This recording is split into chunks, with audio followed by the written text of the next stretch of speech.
Hello and welcome to this screencast which will show you how you can use MyNewman for staff. So first of all, to access MyNewman you need to go to the home page of the Newman website, and then if you scroll down a section on the page you'll see on the left hand side there's an icon for MyNewman.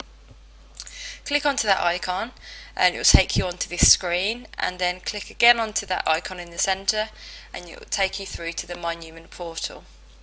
So MyNewman is our portal for all of our online systems that we've got here at Newman. So you can get access to email, to Mahara, to Moodle, SharePoint, and like library bits of information.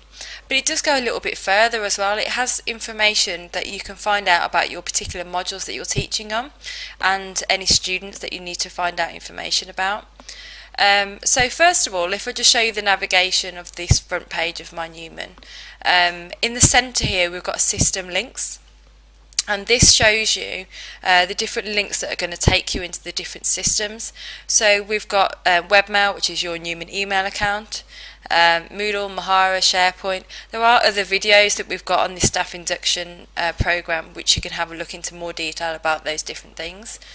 On the bottom right hand side you can see there that we've got this MyNewman in tray, and this is important for students to check this because it sends in messages from student records and from finance, which are quite important, so they don't go into the webmail account, they come into that section there, and it's all linked into MyNewman, so that's why that's kept separately. Okay, so on the menu on the top left hand side, this is the main menu of MyNewman.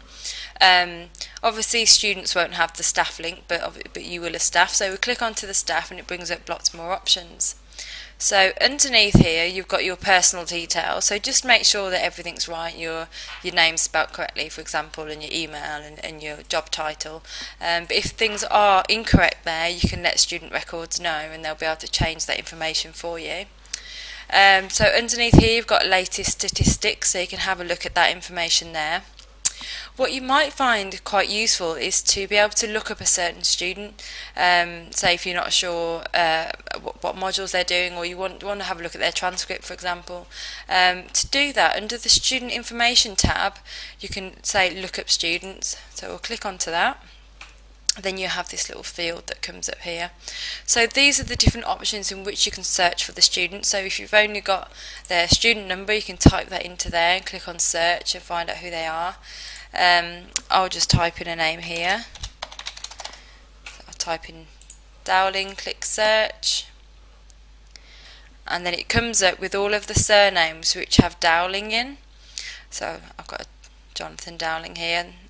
I'll just skip over that information, but what I want to show you is under here you've got the different options that you can have for that student, so you can see their transcript details or an overall one.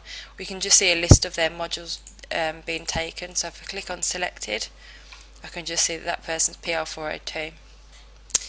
Okay, so that's that one. If I jump back to staff, we also have the option to look under modules as well and find a lot of module information. So to do that I can click on the look at modules, and then again it comes up with a search field. So if I put into here say PE 701, but rather than click on list because that doesn't seem to bring anything up, I'm going to click on search. And then we can see here that it brings up, let me just move this over slightly so you can see it more.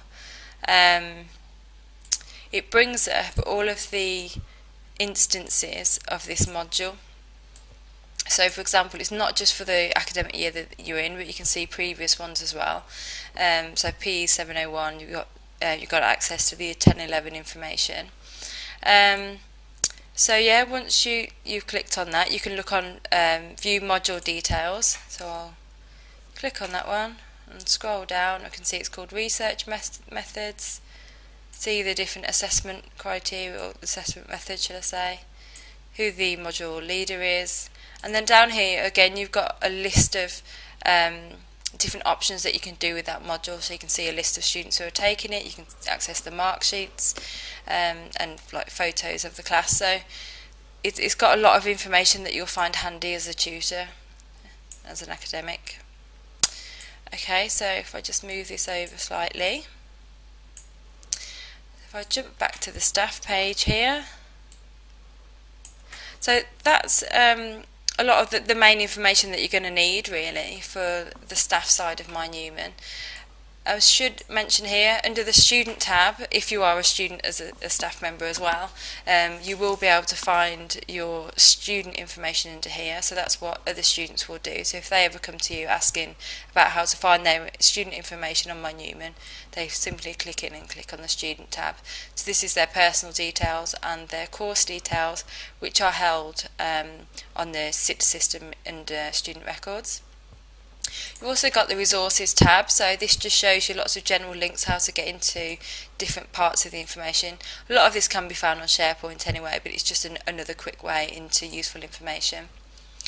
And then you've got the timetable tab, and this will show the timetable of staff and students, so it's all the rooms that are booked out, etc., so you can see exactly where you are, but that's how your students will get into that as well. And then you finally got a search, which is basically just a keyword search that you can search within MyNewman if you're looking for something specific.